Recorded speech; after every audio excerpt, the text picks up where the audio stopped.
बारामती लोकसभा मतदारसंघातील प्रचार मतदानाची वेळ जसजशी जवळ येते तसतसा अधिक टोकाचा होतोय. कोणी याला विखारी देखील म्हणू शकतं.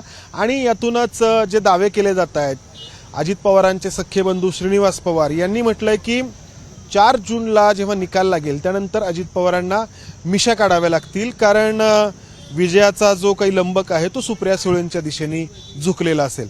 आपल्यासोबत अमोलदादा मिटकरी आहेत. आमदार साहेब, अगदी त्यांच्या सख्या भावांनीच हे म्हटलेलं आहे. नाही, मी ती मुलाखत आता तुमच्या चॅनलच्या माध्यमातून ऐकली. शेवटी 2 दिवस खूप महत्वाचे आहेत. विकासाच्या दृष्टीने अजितदादांनी इथं राजकारण केलेलं आहे आणि त्यामुळं सर्व बारामती लोकसभेची सर्व जनता ही दादांच्या पाठीशी खंबीरपणे आहे. आणि असं असताना समोर आपला पराभव दिसतोय काही लोकांना, त्यामुळे जाणीवपूर्वक असे वक्तव्य करून जनतेमध्ये संभ्रम निर्माण करण्याचा तो प्रयत्न आहे. आणि आता बारामतीकर खूप सुज्ञ आहेत. त्यांनी पण तुमच्या भाषणामध्ये सांगितलं की बारामतीकर अत्यंत हुशार आहेत, सुज्ञ आहेत. त्यामुळे अशा कितीही त्यांनी आणखी काही खालच्या पातळीवर कोणीही टीका केल्या त्यांच्या घराण्यातल्या, कारण सगळं घराणं एक आहे, कोणीही काही टीका केल्या तर आमचं लक्ष विचलित होणार नाही. आमचा फोकस फक्त आणि फक्त बारामती जिंकणे. फक्त श्रीनिवास पवारच नाही आहेत, राजेंद्र पवार जे चुलत बंधू आहेत अजितदादांचे, त्यांनी म्हटलंय की अजितदादा जे भाषणांमधून म्हणतायत तर आम्ही त्यांच्यावरती बोलू शकतो, किंवा म्हणजे ते जे म्हणतात की बाबा मी जर तोंड उघडलं तर म्हणजे बाकीच्यांना जागा राहणार नाही, तर हे अजित पवारांच्या बाबतीतही होऊ शकतं असंही ते म्हणतात. नाही, राजेंद्र बापू असतील किंवा श्रीनिवास पवार साहेब असतील, शेवटी पवार परिवारातले ते मोठे व्यक्ती आहेत. त्यामध्ये आम्ही काही वेगळ्या तिसऱ्या माणसांनी बोलावं एवढे नक्की मोठे नाही. पण तुम्हाला या घडीला मंदारजी एवढं नक्की सांगतो, बारामतीची निवडणूक ही अत्यंत प्रतिष्ठेची निवडणूक समजली जाते. 10 टॉप 10 सीटमधली ही सीट आहे. त्यामुळे आताची जर परिस्थिती बघितली, आम्ही सर्व 4 दिवसांपासून बारामती परिसरात फिरतो, प्रचंड प्रमाणात तरुणांचं समर्थन दादांना आहे. त्यामुळे शेवटच्या क्षणाला उद्या संध्याकाळपर्यंत, म्हणजे आज संध्याकाळपर्यंत प्रचार संपेल, उद्यापर्यंत आणखी काही तुम्हाला वेगळं झालेलं दिसू शकतं बारामतीमध्ये. म्हणजे रोहित पवार तर काही करण्याच्या मनस्थितीमध्ये आहे. काहीही कुठल्याही पातळीवर रोहित पवार नावाची व्यक्ती, म्हणजे काय पोलिंग बूथवरती की आणखी कुठे म्हणजे बारामतीमध्ये जर काही चुकीच्या घटना घडल्या, जसं परवा एका वकिलाला मारहाण झाली, त्याच्यामध्ये अनेक कॉन्ट्रोव्हर्सी झाल्या, असं कुठल्याही पातळीवर रोहित पवार नावाची व्यक्ती उतरू शकते.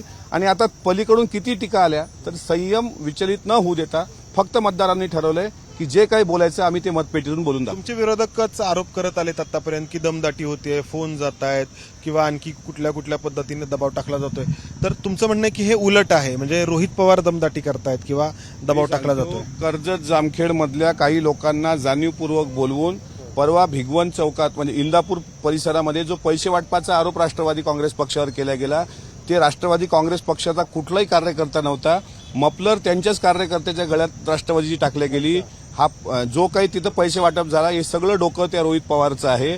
दुसरीकडे परवाच्या दिवशी प्रतिभा काकींच्या उपस्थितीत जो महिला मेळावा झाला, त्या महिला मेळाव्यानंतर एका वकिलाला जी मारहाण झाली आणि त्याच वकिलांनी ज्यावेळेस पोलीस स्टेशनमध्ये दाद मागितली, म्हणजे गुन्हे दाखल केले, त्या वकिलावर सुद्धा 376चा गुन्हा दाखल करण्यापर्यंतचं काम कटकारस्थान रोहित पवारांनी केलंय.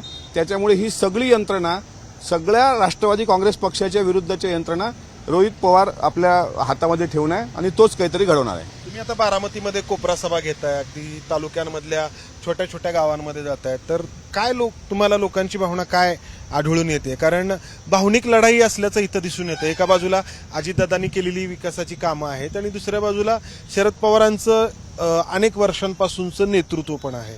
नाही, पवार साहेबांच्या नेतृत्वाबद्दल कोणाच्याही मनात दुमत नाही. पवार साहेब सर्वांसाठी आदरणीय आहेत, पण अजितदादांचं काम सुद्धा इथं नाकारता येत नाही. मंदारजी, तुम्ही बारामतीचा विकास बघत असाल आणि बारामतीकर विकासाच्या बाजूला असतात नेहमी, दमदाटीच्या बाजूला बारामतीकर कधी जाणार नाहीत. आता ज्या गावात आम्ही चाललो त्या गावामध्ये रोहित पवारांचा कारखाना आहे असं मला कळलं, आणि त्या कारखान्याच्या जे काही लेबर आहेत तिथले, त्यांना पण दमदाटी त्याच्याकडून होते आहे. साधारणपणे अशी दमदाटी करून तुम्ही मत परिवर्तित करू शकत नाही. इथे लोकांना विकास कामं पाहिजे. त्यामुळे ही बारामतीकर ताकदीनं अजितदादांच्या पाठीशी आहेत. पवार साहेबांबद्दल किंवा त्यांच्याबद्दल अनादर असल्याची कुठलीही भावना नाही. दादांचं पण काम आपल्याला नाकारता. ही निवडणूक तुम्हाला चुरशीची वाटते की एकतर्फी वाटते? निवडणूक अत्यंत चुरशीची आहे. एकतर्फी मी म्हणणार नाही. चुरशीची निवडणूक नक्कीच आहे. मात्र या चुरशीच्या निवडणुकीमध्ये मोठा विजय हा राष्ट्रवादी काँग्रेस पक्षाचा असेल. मताधिक्य साधारणपणे कितीपर्यंतच असेल? तुमचे काय आडाखे असतील, काही तुमचे अंदाज असतील? नाही, आमचे अंदाज काही, मी एवढा मोठा व्यक्ती नाही, पण मी नक्की सांगतो की लाखाच्या वर फरकानं ही सीट सुनेत्रा वहिनींची या ठिकाणी निवडून येईल. धन्यवाद अमोलजी. तर अमोल मिटकरेंनी बारामतीच्या या पवारांच्या किल्ला म्हणू किंवा गड म्हणू त्यामध्ये एक मोर्चेबांधणी त्यांच्या बाजूनी सुरू केलेली आहे. प्रचाराच्या अंतिम टप्प्यामध्ये मोठ्या प्रमाणामध्ये गाव पातळीवरती जाऊन ते सभा घेत आहेत आणि अर्थातच अजित पवारांवरती होणाऱ्या टीकेला ते उत्तर देखील देत आहेत. ही जी काही प्रचारामधली रंगत आहे, सामान्यांच्या दृष्टीने रंगत आहे, नेत्यांसाठी कसोटीचा काळ आहे. हा औपचारिकरित्या जरी आज संपत असला तरी येणारे काही तास तेथून पुढचे जे आहेत ते आव्हानात्मक असणार आहेत सगळ्यांसाठीच. कॅमेरामन अमोल गवाळेसह मंदार गोंजारी, एबीपी माझा, बारामती. एबीपी माझा, उघडा डोळे बघा नीट.